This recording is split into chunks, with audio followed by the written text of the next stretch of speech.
오늘 시편 72편은 하나님의 백성들에 대하여 교훈하는 시편 2권, 시편 2권의 마지막 시입니다.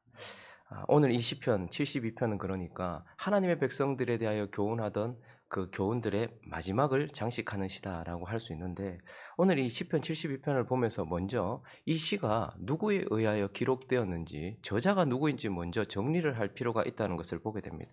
오늘 시편 72편의 표제가 무엇입니까? 뭐라고 되어 있어요?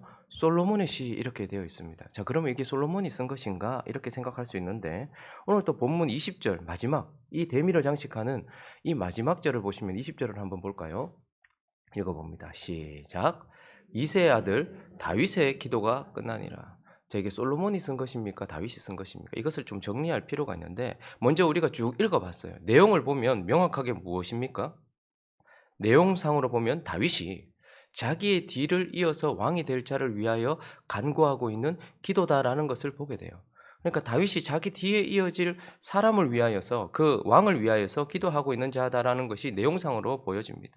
그리고 여러 가지 정황들을 볼 때에 70인경, 그러니까 헬라어로 번역한 70인경에는 이렇게 되어 있습니다. 그 표제가 솔로몬을 위한 시 이렇게 되어 있어요.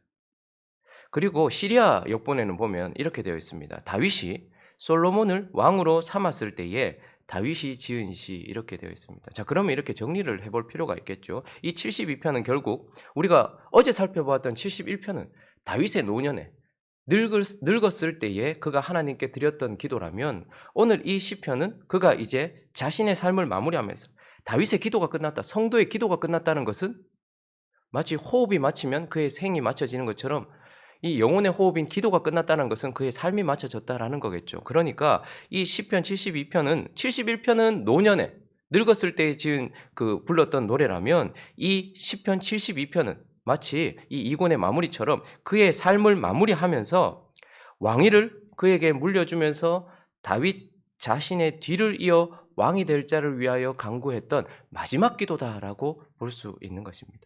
자, 그러면 오늘 이 시편 72편은 다윗의 마지막 기도, 마지막 기도는 마지막에 바라던 것이다라기보다는 항상 마음에 있었던 것을 토해내게 되어 있습니다. 그래서 이 시편 72편을 통하여서 그의 삶을 마무리하면서 하나님께 드렸던 기도를 통하여 하나님의 백성들은 어떤 자인지, 어떤 특성을 가지고 있는지 두 가지 정도 교훈을 살펴보려고 합니다. 그 첫 번째는 바로 하나님의 백성은 하나님의 언약, 그 하나님의 뜻이 이루어지길 소망하는 자다라는 것을 오늘 시편 72편을 통해서 알게 됩니다.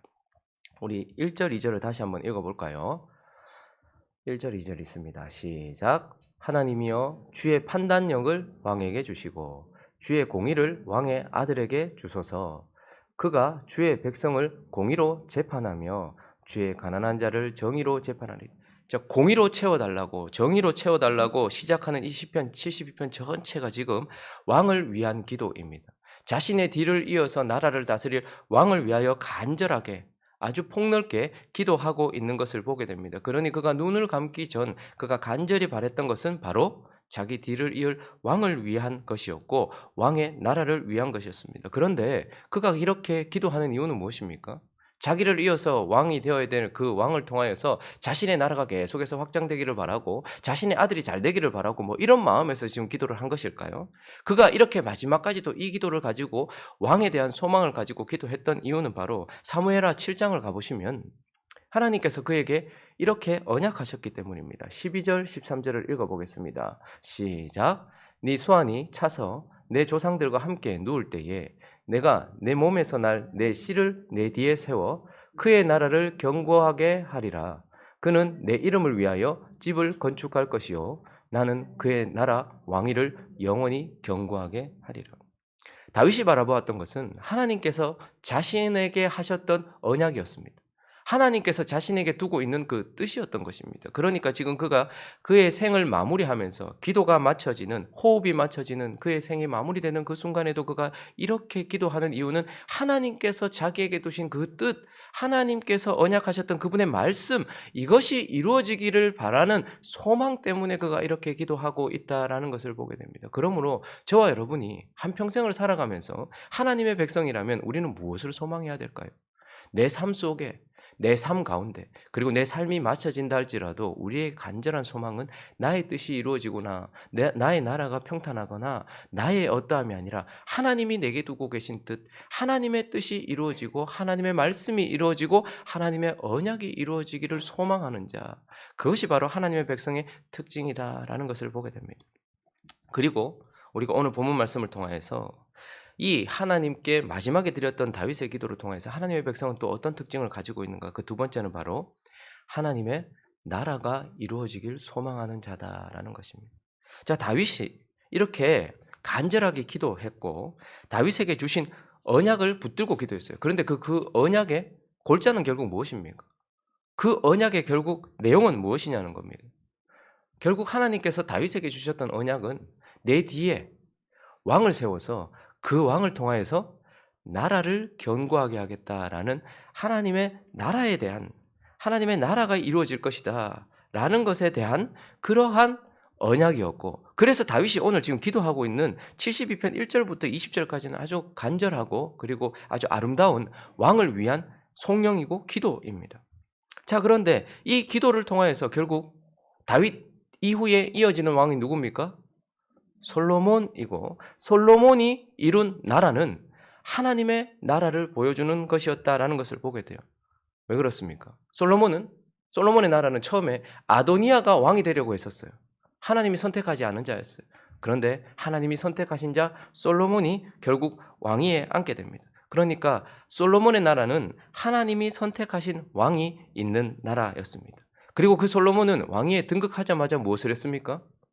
가장 유명한 제사를 드렸죠. 전무후무한 일천번제를 드렸던 자였습니다. 일천번제는 단순히 소와 양을 잡아 죽이는 것이 아니고 자기와 연합시켜서 죽음을 계속해서 하나님께 올려드렸던 자였어요. 그러니까 자기 자신 전체를 하나님께 올려드린 왕이라고 할 수 있습니다. 그래서 솔로몬의 나라라는 것은 하나님이 선택한 왕이, 하나님께 자기 자신 전부를 드린 왕이 통치하는 나라였습니다. 그리고 솔로몬은 지혜로 통치하였고, 솔로몬의 나라는 공의와 정의가 실행되던 나라였습니다. 그러니까 그 나라는 하나님의 지혜로 통치를 받으면서 하나님의 정의와 공의로 통치함을 받는 나라였다라는 것이고, 솔로몬이 결국 무엇을 건축합니까? 성전을 건축합니다. 다윗은 언약궤를 가지고 왔죠. 그런데 성전이 건축되어지고 그때에 구름이 그곳을 덮어서 제사장이 서서 하나님을 섬길 수 없을 정도로 하나님이 임재하셨어요. 그러니까 솔로몬의 나라는 하나님이 그들 중심에 임재하셔서 하나님이 통치하시는 나라였고, 결론적으로 솔로몬의 나라는 열왕기상 4장 25절에서 이렇게 말하고 있습니다. 읽어보겠습니다. 시작.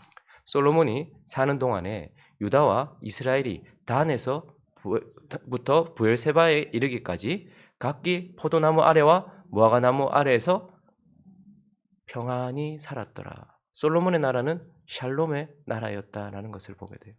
풍성을 상징하는 포도나무와 무화과, 그것 아래에서 그들이 외적인 풍성함과 내적인 평안, 그러니까 샬롬이 이루어진 예루샬롬, 샬렘, 이 평화가 이루어진 나라.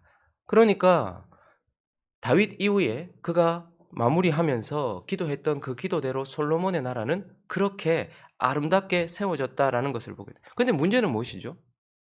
이 나라가 결국은 잠시 있다가 사라졌다라는 것입니다. 다윗을 이어 세워진, 솔로몬에 의하여서 세워진 이 나라가 지금도 있습니까? 솔로몬 이후에 나라가 두 개로 쪼개졌어요. 그리고 지금은 그런 나라를 우리는 보지도 못합니다. 그러면 하나님이 언약하셨던 그 언약은 어디 간 것이고, 다윗이 기도했던 그 기도는 어디 간 것이며, 다윗에 의하여 응답되었던 이 모든 것은 어디 간 것입니까? 잠시 있다 머물러 그냥 사라져버릴 그냥 그런 한낱 꿈이었습니까?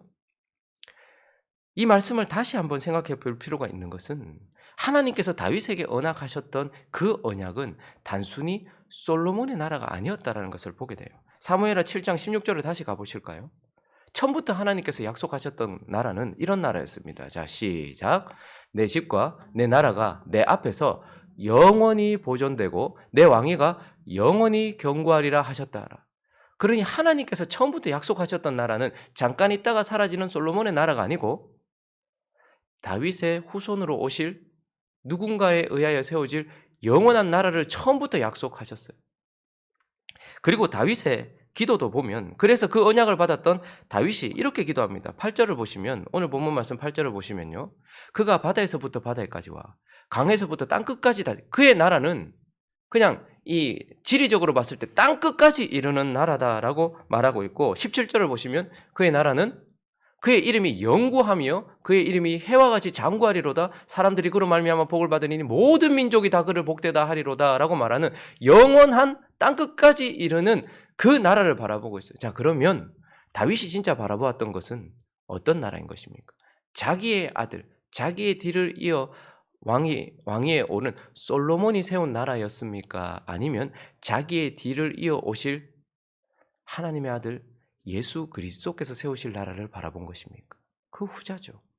그러니까 결국 다윗이 하나님께서 말씀하셨던 왕이 아닌 것처럼 단순히 다윗은 예수 그리스도를 보여주는 예표였던 것처럼 솔로몬의 나라도 하나님께서 세우실 왕의 그 나라의 예표였다라는 것을 보게 돼요. 그러니 다윗의 기도는 1차적으로 솔로몬 때에 이루어졌지만 그것을 통하여서 우리는 그와 같은 나라를 이루실 메시아를 기다리게 되고 그 왕 예수 그리스도를 통하여 이루실 나라를 다윗이 바라보고 있었다라는 것을 보게 됩니다. 그러므로 하나님의 백성의 특징은 결국 하나님께서 세우시는 왕을 통하여서 이루어질 영원한 평화의 나라, 하나님의 나라를 소망하는 것, 그것이 바로 하나님의 백성들의 특징입니다. 저와 여러분이 오늘도 이 하루를 살아가면서 정말 우리 속에 가지고 있어야 될 소망은 하나님의 나라가 이루어지는 것, 하나님께서 말씀하셨던 그 왕 예수 그리스도를 통하여서 그분을 통하여서 통치되는 나라, 그리고 그분을 통하여서 영원히 이루어질 나라, 평화의 나라, 그 나라가 우리 가운데 임하고 그 나라가 완성되는 것을 바라는 것이다라는 것을 우리에게 가르쳐 주고 있는 것입니다. 말씀을 정리하겠습니다. 창세기 50장을 한번 가보실까요? 24절과 25절. 한 사람의 호흡이 마무리되는 그 순간에 요셉이라는 사람, 이 사람이 바라보았던 것을 우리는 보게 되는데 요셉이 그의 형제들에게 이르되 나는 죽을 것이나, 지금 요셉이 오늘 이 본문의 다윗처럼 인생을 마무리하는 순간입니다. 하나님이 당신들을 돌보시니 당신들을 이 땅에서 인도하여 내사 아브라함과 이삭과 야곱에게 맹세하신 땅에 이르게 하시리라 하고 있습니다. 시작. 요셉이 또 이스라엘 자손에게 맹세시켜 이르기를 하나님이 반드시 당신들을 돌보시니 당신들은 여기서 내 해골을 메고 올라가겠다 하라 하였더라. 하나님의 나라가 본격적으로 어디에서 시작됩니까? 요셉이 먼저 갔던 그 세상이라고 상징되는 이집트, 그 이집트에서 70명 들어갔던 하나님의 사람들이 민족을 이루게 되고 하나님의 나라가 거기서부터 시작되는 것을 우리는 보게 돼요. 그래서 사실 요셉은 하나님의 나라가 왕성히 일어나고 있는 현장 속에 있었습니다. 그러나 그가 인생을 마무리하면서 그가 정말 바라고 있었던 것은 하나님께서 이루셔서 하나님이 약속하신 그 땅에서 하나님이 통치하실 하나님의 나라를 바라보면서 이집트에서 그 나라를 통치했고 하나님의 나라의 시작을 바라보면서 그것을 소망하면서 살았다라는 것을 보게 돼요. 다윗도 마찬가지입니다. 자기의 뒤를 이어서 왕이 된 솔로몬이 이룬 나라를 바라보면서, 그러나 그가 정말 바라보았던 것은 또 무엇입니까? 오늘 20절을 보시면 그는 이렇게 말하고 있어요. 이새의 아들 다윗의 기도가 끝나니라. 왜 그는 자기를 왕으로 표현하지 않을까요? 단순히 한 사람으로서, 한 사람의 백성으로서 자기 자신을 표현합니다. 나는 단순히 이새의 아들 다윗에 불과하다. 그래서 나는 나를 통치하시는 왕 예수 그리스도께서 일으키시는 나라, 그리고 그 나라를 나는 기다리면서 나의 생을 마무리하고 내 평생 나는 그것을 소망하였다라고 오늘 시편을 마무리하면서 자기의 인생, 그가 바라보았던 것도 바로 하나님의 나라가 이루어지는 것, 자신이 성전 건축을 위하여 준비했고 하나님의 나라를 위하여 평생 전쟁을 했지만, 그래서 자기의 뒤를 이은 솔로몬이 그 평화의 나라를 이루는 것을 그는 계속해서 바라보고 있었지만 사실 진짜 바라보고 있었던 것은 예수 그리스도를 통해서 이루실 하나님의 나라를 바라보았다라는 것입니다. 그러므로 우리가 몇 년을 이 땅에 살지는 모르겠지만 하나님의 백성된 저와 여러분에게 있어서 간절한 소망은 결국 무엇일까요? 창세기 처음 시작할 때 하나님께서 이루셨던 에덴 동산이 죄로 인하여서 파괴되었고, 창세기 3장에 주셨던 하나님의 언약의 말씀, 여자의 후손을 통해서 이루실 그 나라가 요한계시록에서 결국 새하늘과 새 땅에서 이루어질, 그분이 언약하셨던, 그분이 말씀하셨던 그 말씀이 이루어지는 것, 요한계시록의 그 말씀까지 우리 삶에 이루어지는 것, 그것을 소망하는 자가 하나님의 백성이라는 것이고, 무엇보다도 예수 그리스도께서 처음 초림하셔서 시작된, 그래서 저와 여러분이 지금 시작한 하나님의 나라 속에 있으면서, 그러나 아직 완성되지도 않았고 완벽하지도 않습니다. 그러나 이 나라를 그분이 완성하실 것을 바라보면서 그 나라가 내게 임하셨고 그 나라가 내게 왕성하게 일어나고 이제 이 땅 가운데서 일어나서 그 나라가 완성될 것을 바라보면서 나아가는 것, 그것이 바로 하나님의 백성들의 특징이요 하나님의 백성들의 마음속에 가장 중요하게 자리 잡고 있어야 될 소망이다라는 것을 기억하면서 오늘도 하나님의 나라가 이미 저와 여러분 안에 시작되었어요. 그러나 이 나라는 완성을 향해 달려가고 있습니다. 그 나라를 소망하는 저와 여러분 되시기를 예수 그리스도의 이름으로 축원합니다.